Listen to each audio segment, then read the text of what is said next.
Turn me up, Dr. Dre. Thank you. King Nigel, what up? What it do? Peace and love and light. So back in here, EG Studios. You know that's what we need. Just a couple dollars. Just put in my back pocket. I don't even need the mid front pocket, just the back pocket, right? And if I share with you my story, I can do it a good 200,000 right now. Right. Come on, Universe, send it through. People throw away pennies these days. We don't even, back in the day, the old school, my mom said, pick up, boy, don't you throw away that penny. And I tell you, Every red cent the count. time is coming where people gonna throw their money in the street, man. The dollars are gonna be worthless. But in the meantime, between time, you're gonna try to grab a couple handfuls. These are the exquisite sounds of Mr. Aloe Blacc. Track entitled I Need a Dollar. If you're familiar with streaming, I would say show series, there was a show called How to Make It in America that came out in 2011. And this was the opening song for that particular series. Love that show, man. It just really spoke to entrepreneurship in New York City. And Aloe Blacc was hot at the time, so we're gonna let this vibe out a minute. We got a couple gentlemen in the building. Man, I don't even know where to really start. We got Mr. Red Black Star in the building. Say what up to the people, Red. Say what up to the people. Oh, bless people. You don't know, I read Shot Black Star, you know? Absolutely. Blessings to the earth, you know? Yes, sir. We got Mr. Sean G of Gunby Publishing in the building. Facts. In the building. All right, so what we're going to do, we're just going to sit back and have a good time. We want you guys to enjoy this audio journey called the Wingate World Experience Podcast on WWEP 71.8 on your Sirius radio dial. Because we're so serious. Get it? Ha. Just sit back, relax, enjoy. Sean G, Gunby Publishing, Red Black Star, Wingate World Experience Podcast, King Nigel, Lance 411, Dr. Dre BG Studios. All right, let's get to the business. So, gentlemen, put up a little applause, Dr. Dre. Just have to introduce that properly. And I guess we'll start in Wingate Park like we always do, gentlemen. I know y'all guys this is kind of a first for you guys to sit back. And our first things first, I want to thank you, as I always do, as we always do, for every guest that comes and is a part of this movement. We consider this the Calisthenics barbershop, if I might say so. And thank you guys for coming. Y'all got to speak, man. Shaking your heads and y'all on camera, man. Yeah, Audio. Listen, man, I want to thank you, know it's man, for inviting me, man. You know, I met you that day, man, and then you told me that you wanted to have me and Red Shot Black Star on the show, man. So, I'm gonna do that. I'm here for you, baby. Yes, indeed. And we let's start at a particular moment in time, right? Before we get to that massive viral video that you and Red created. Yeah, the platinum joint. Yeah, a couple of months ago in the summertime. Let's go way back. They say way back, right? Mr. Sean G. What's up, baby? Who are you? Because for me personally, I like to do research on people I work with. And for those that may not know, you have a great YouTube channel going. Thank know you. What I'm saying? Thank you. And you've been running up on anybody and everybody who's been in fitness, from the West Coast to the East Coast, my brother. Right. Where did that journey start for you in your mind? And Red, we'll get to you. Well, my name is Sean Gunby, man. I'm from Jersey. I started this YouTube channel. I wrote a book, Stigmatism in My Soul. Go on my website, Gunby Publishing. And pardon me for not saying that in the introduction. You are author as well. Man, I was going to say it anyway. Go to my website, gunbypublishing.bigcartel.com. You could get this fly T-shirt I got on, and you could get both my books and some other T-shirts. But initially, Byron, man, to answer your question, I wrote a book. And what was your inspiration for writing the book? Well, the book was it's semi-autobiographical. it's a lot of my thoughts on a variety of different topics. I wrote the book 6 months after I was released from federal prison, and How much time did you do? I did 15 months, 15 days, and 19 hours. Wow. Out in FCI Morgantown, West Virginia. Okay. And I wrote this book, and it was kind of like a therapy. It was like a therapeutic thing for me, you know. Understand. To like readjust to a new life that I was living upon my release. And I went and I shot a video, one YouTube video. A friend of mine shot it, and we put it up, and I used that as the vehicle to promote the book. Okay. Then I shot some more videos, and he was taking too long getting the shit together. So I said, well, look, I'm going to go get my own camera, get my own setup, and shoot my own joints, man. Right. And when did you start doing this? This was in probably... What year? This was 2017, 2018, December 17, January 18. So you've covered a lot of ground within that time. It's 3 years from now. Oh yeah. Actually, it's like 24 months. Okay. And you know, initially, what I started to do a lot of my routines that we did in the feds, and I was up in the park one day up in Patterson, Eastside Park, and I filmed. Shout out to Stretch, man. That was the first video I ever shot. Stretch, what up? Yeah, shout out to Stretch. And I shot him, and I was asking him some questions. And then from there, I just was, you know, have camera will travel. I was going to different parks and just interviewing dudes on the fly, man. You know what I'm saying? Niggas I didn't know, people I didn't know. They didn't know me. I didn't know them. You know, it was just straight up impromptu on the fly. We hit the record button. We take off. We don't edit nothing. Like the old days. Man, the way it come out is what we do. You know, we going to put it up. Right. So wait. What's your motivation for interviewing somebody? Let's say you just, anybody that's working out, what? Like, well, how do you? Great question, Nigel. I wanted that too. Well, Nigel, what it is that I know that with calisthenics and with working out,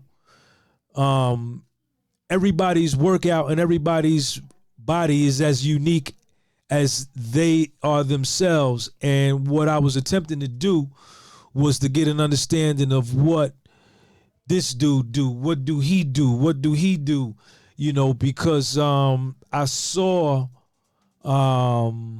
you know, in the joint, you know, we worked out. Hold your thought on that.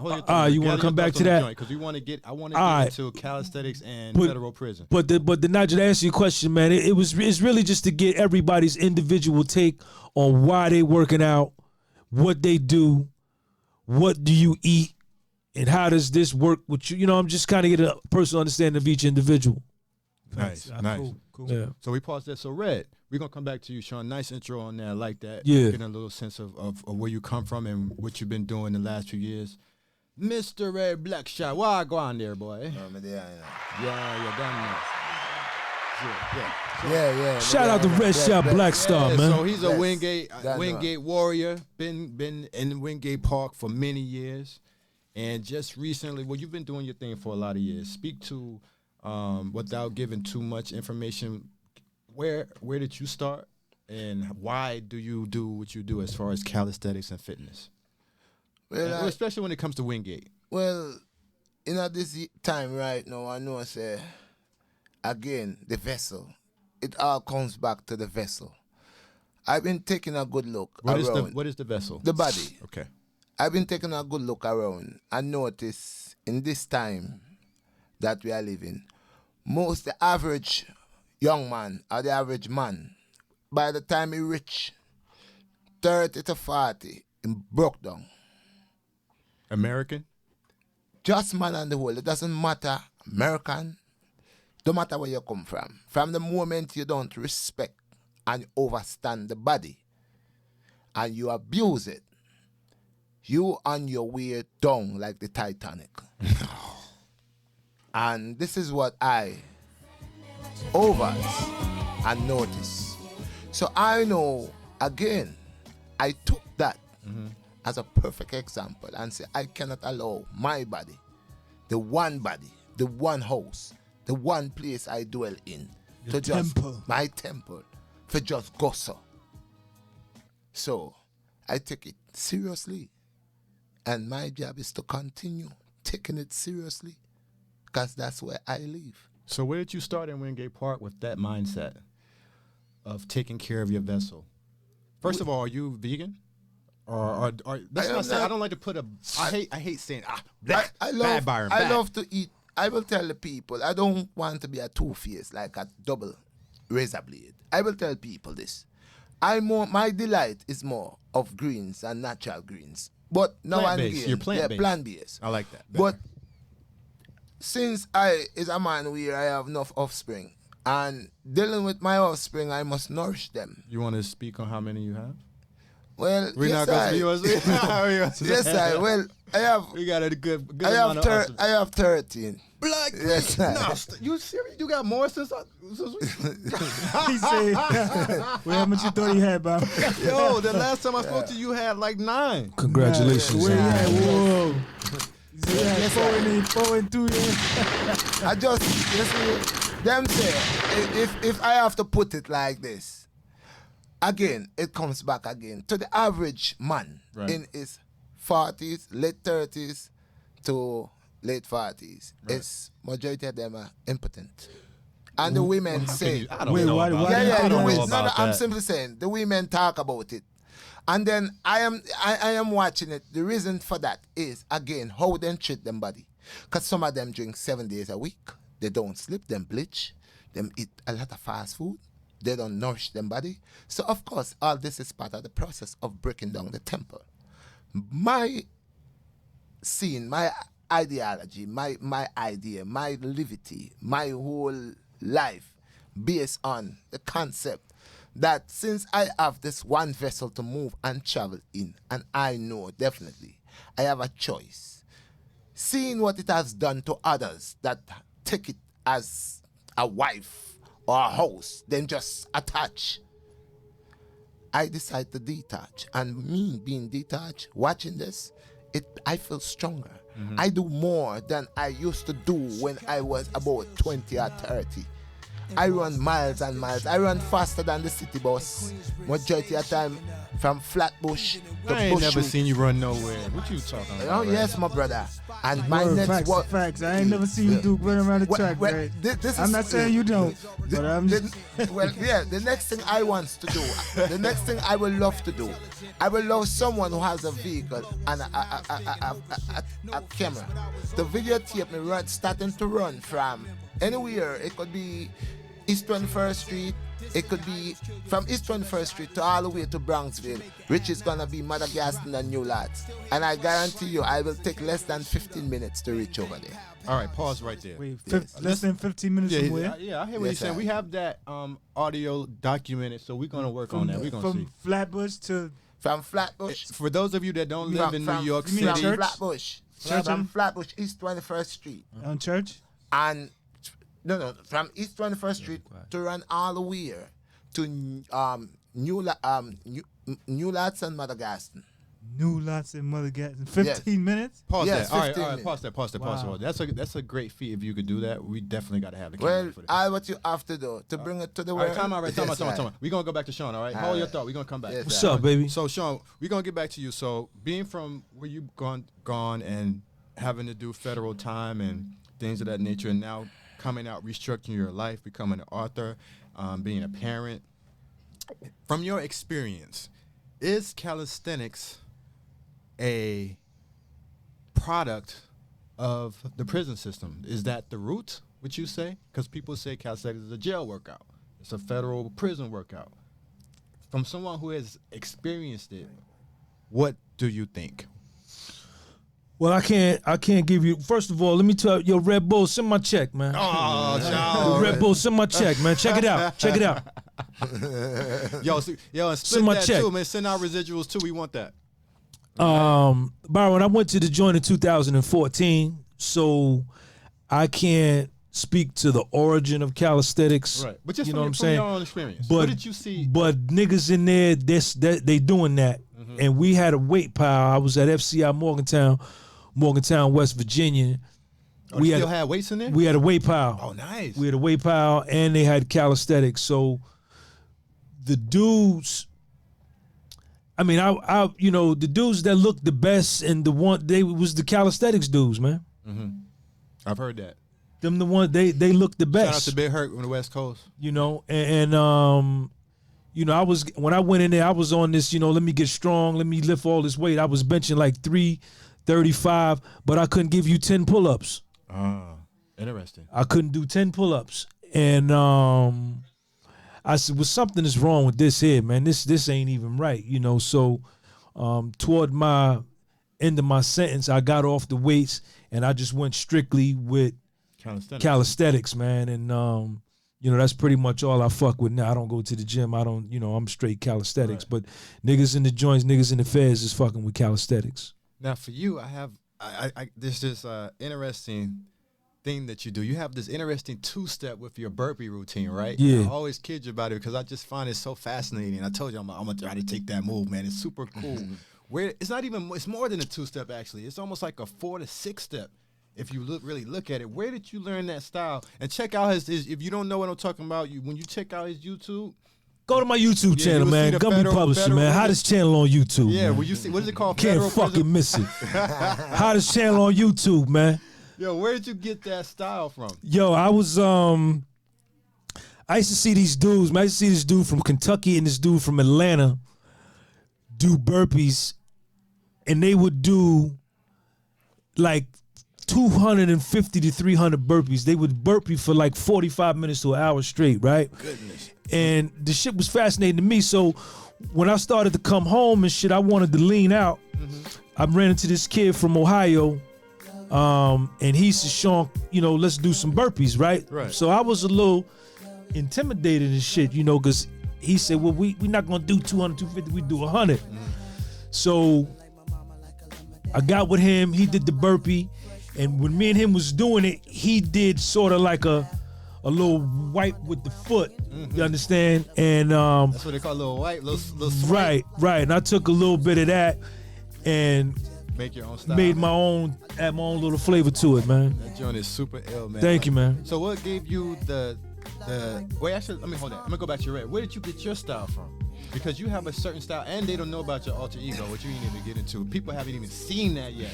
You got to bring that out spectacularly. But your style of calisthenics is not the usual just push-ups and pull-ups. No. Where did you get your style from? Well, I can't tell you this. From my little boy. The cosmos.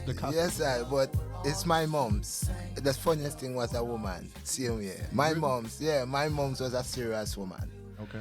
And I remember when on the weekend, when we go to school now, when Friday come, you're supposed to take care of your shoes and do all your chores and stuff. So toothpaste and all that, yeah. wipe them up. And moms would promise to take you to the matinee, or you go watch Kung Fu.